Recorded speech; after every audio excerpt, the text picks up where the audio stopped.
Salam saudara terkasih dalam Kristus Yesus. Salam jumpa pada renungan harian Embun pagi hari ini. Dan mari kita jalani aktivitas kita dengan tuntunan firman Tuhan dalam satu hari ini. Dan sebelumnya kita bersatu dalam doa. Damai sejahtera Allah yang melampaui segala akal dan pikiran, itulah yang memelihara hati dan pikiranmu dalam Kristus Yesus Tuhan. Amin. Saudara terkasih, firman Tuhan untuk kita pada hari ini diambil dari 1 Yohanes 5 ayat 20. Dalam bahasa Batak Angkola dikatakan, Taboto do nadung ro anak ni debata tu portibion, nadung dilhenia tu hita pangat pusion, aso tatanda debata nasitongi. Jana na maringanan do hita di bagasan nasitongi. Ima di bagasan anak nia Yesus Kristus. Ondo debata nasitong jana ondo ngolu nama noktong. Dalam bahasa Indonesia, akan tetapi kita tahu bahwa anak Allah telah datang dan telah mengurniakan pengertian kepada kita, supaya kita mengenal yang benar, dan kita ada di dalam yang benar, dan di dalam anaknya Yesus Kristus. Dia adalah Allah yang benar dan hidup yang kekal. Demikian firman Tuhan. Saudara terkasih di dalam Kristus Yesus, ketika Yesus lahir ke dunia ini sebagai manusia adalah sebuah cara Allah agar manusia mengenal Allah. Hal ini mungkin sulit untuk dipahami, namun sesungguhnya melalui Yesus yang menjadi manusia itu, kita akan menjadi mengenal Allah dengan benar dari muka ke muka. Kita akan mengerti bagaimana Allah mencoba untuk memberi pemahaman kepada manusia melalui Kristus Yesus. Hal ini dibuat dalam sebuah cerita ilustrasi seperti demikian. Suatu hari ada keluarga yang hidup dengan 3 anak dan ada istri dan suami tinggal di daerah yang ada salju. Pada malam Natal, anak-anaknya mengajak kepada sang bapa untuk pergi beribadah Natal. Namun sang bapa mengatakan, apa gunanya? Kan Yesus sudah lahir, ya sudahlah, ngapain harus jadi dirayakan? Dan tidak ada juga maknanya.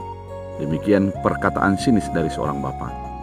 Namun dengan keteguhan hati, anak-anak dan ibunya berangkat meskipun salju tebal. Berangkat ke gereja yang dekat dengan rumah mereka.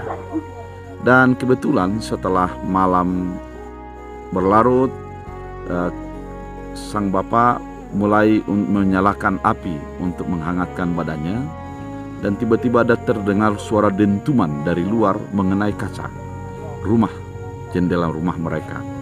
Kemudian sang bapak melihat ke bawah, ternyata ada yang bergerak-bergerak.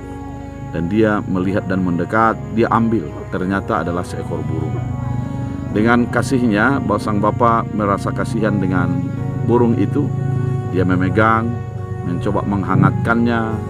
Kemudian dia mengatakan, saya akan jaga dia agar tidak menjadi pergi lagi ke salju dan kedinginan. Ternyata burung yang dipegang oleh sang bapa itu setelah segar lari kembali dan terbang menuju kepada salju yang di luar. Dan dia berpikir, seandainya saya menjadi burung, saya akan mengatakan apa yang menjadi kekhawatiran saya kepada burung itu. Namun karena dia tidak mengerti saya, maka dia tidak akan menjadi bisa seperti yang saya pikirkan. Tiba-tiba terdengarlah suara lonceng. Suara lonceng, yaitu lonceng daripada gereja. Dan sang bapa mulai memahami dan mengerti, teringat terhadap karya Kristus dalam keselamatan itu. Dia jadinya berpikir, ya itulah maknanya Yesus menjadi lahir ke dunia ini. Itulah maknanya kelahiran Yesus ke dunia ini, agar manusia mengenal Allah, dan melalui Yesus menjadi manusia, manusia mengerti akan kehendak Allah. Itulah makna daripada kelahiran Yesus dalam kehidupan kita, dan melalui itu kita mengenal Yesus dan kita menghidupinya. Oleh karena itu karya keselamatan itu begitu besar, sehingga melalui karya keselamatan itu kita hidup di dalam kepercayaan penuh bahwa Yesus adalah juru selamat yang menyelamatkan kita, dan kita pahami dan mengerti atas karya Allah dalam hidup kita. Biarlah firman ini menjadi kekuatan bagi kehidupan kita. Kita berdoa. Terima kasih Tuhan atas firman yang Kau nyatakan.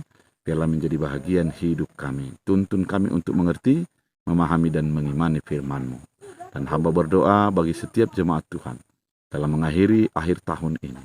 Tuntun mereka, kuatkan mereka, sucikan mereka, dan tambahkan sukacita demi sukacita dalam kehidupannya. Terima kasih Bapa, Engkaulah Tuhan kami, dalam Kristus Yesus Tuhan. Amin. Tuhan Yesus memberkati.